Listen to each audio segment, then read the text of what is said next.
প্রিয় ভাই ও বোনেরা, তোমরা কেমন আছো? আশা করি ভালো আছো। আজও চলে এসেছি এক নতুন ভিডিও নিয়ে। দেখতে পাচ্ছ এই ভিডিওতে আমি সকালবেলায় ছাগলগুলোকে ছেড়ে দেওয়ার পর দেখছি আমার গেটটাকে ভেঙে দিয়েছে।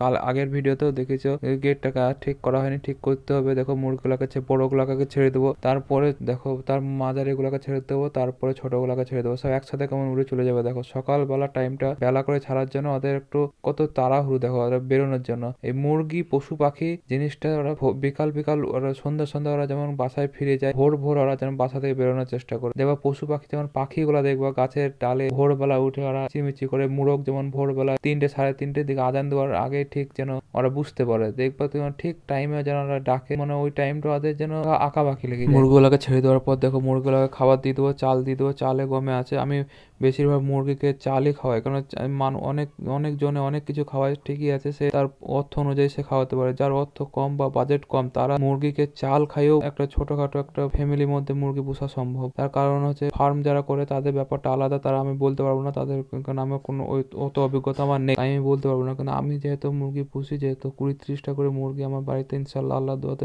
হয়, কিন্তু শিয়ালে বিড়ালের জন্য আমার কিছু মুরগি বাচ্চা নষ্ট হয়ে যায়। কিন্তু আমি চালটা খাই, আমি বেশিরভাগ মুরগি আমার গ্রোথ হয় এবং ভালো ডিমের উৎপাদনটা ভালোই থাকে। আমার ডিম তোমরা দেখতেই পাবো, আমার প্রতিটা দিন আমার 4টে 5টা করে মুরগিতে ডিম দেয়। এমন এমন টাইম আসে যে 9টা মুরগি যদি থাকে বা 10টা মুরগি যদি থাকে, এবার 9টা মুরগিতেই আমার ডিম দিয়েছে বা 10টা মুরগিতেই ডিম দিয়েছে, এরকম দিনও হয়েছে। কিন্তু আমি শুধু চাল খাইয়ে মুরগিকে ডেভেলপ করা যায়, বা ভাতও দিতে পারো, কিন্তু শীতের সময় ভাতটা দিও না সেরকম ভাবে, গরমকালে দিতে পারো, গ্রীষ্মের সময়। আমাদেরকে প্রতিদিন যে ভাই মাছ দিয়ে যায়, সে আজ মাছ দিয়ে গেছে। দেখো আজকে বড় মাছ নেওয়া বাদ দিয়ে আজ আমরা পুঁটি মাছ নিয়েছি।